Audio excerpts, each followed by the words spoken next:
បាទជំរាបសួរនិងសួស្តីប្រិមិត្តជួបគ្នាសាជាថ្មីនៅទឹកដីបាត់ដំបងបាទអញ្ចឹងវីដេអូនេះខ្ញុំចង់បង្ហាញបងប្អូនអំពីព្រឹត្តិការណ៍ផ្លែឈើនៅក្រុងបាត់ដំបងដែលមានរយៈពេល10ថ្ងៃគឺចាប់ពីថ្ងៃទី10ដល់ថ្ងៃទី19ខែកក្កដាឆ្នាំ2026អញ្ចឹងបងប្អូនក្រៅពីព្រឹត្តិការណ៍ផ្លែឈើគឺមានពិព័រណ៍ផលិតផលផ្សេងៗនៅក្នុងស្រុកយើងណាមានអាវមានរបស់ញ៉ាំហ្នឹងហើយមានវត្ថុផ្សេងទៀតដែលគេពិព័រណ៍អមជាមួយនឹងព្រឹត្តិការណ៍ផ្លែឈើហ្នឹងហើយមានសិប្បកម្មបាទដែលធ្វើអំពីដើមត្នោតណា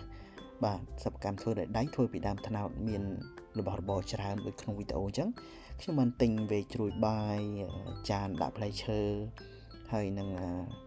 ត្បាល់បុកផ្សេងដែលយើងគិតថាត្រូវការបាទនេះជាខ្លោងទ្វារព្រឹត្តិការណ៍ផ្លែឈើដែលយើងចូលទៅគឺស្តង់ផ្លែឈើច្រើនណាបងប្អូនអើយបាទហើយតរ៉េនសុទ្ធតែតរ៉េនល្អដែលម្ចាស់ចំការគាត់សម្រាំងយកមកលក់បាទអញ្ចឹងក្នុងនេះគឺ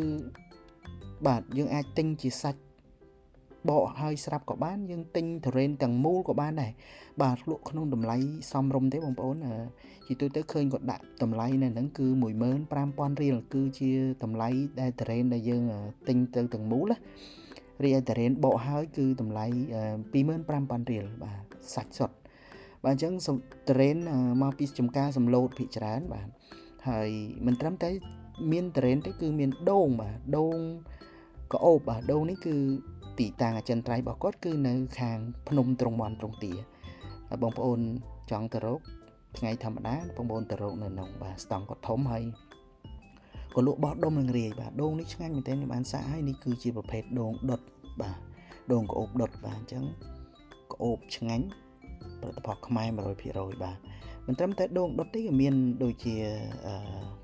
សារាយបងប្អូនសារាយដែលគេធ្វើអំពីសាច់ដូងដាក់ពីលើហើយលាយជាមួយទឹកដូងញ៉ាំទៅឆ្ងាញ់មែនទែនបងប្អូនអើយបាទអញ្ចឹងគឺ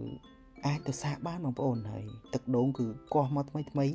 ដាក់ទៅគឺ fresh ត្រជាក់ដល់បេះដូងតែម្ដងបាទអញ្ចឹងនៅមានវីដេអូច្រើនទៀតបងប្អូនអាចទៅទស្សនាបានបាទអញ្ចឹងសូមរីករាយទស្សនាវីដេអូបន្តទៀត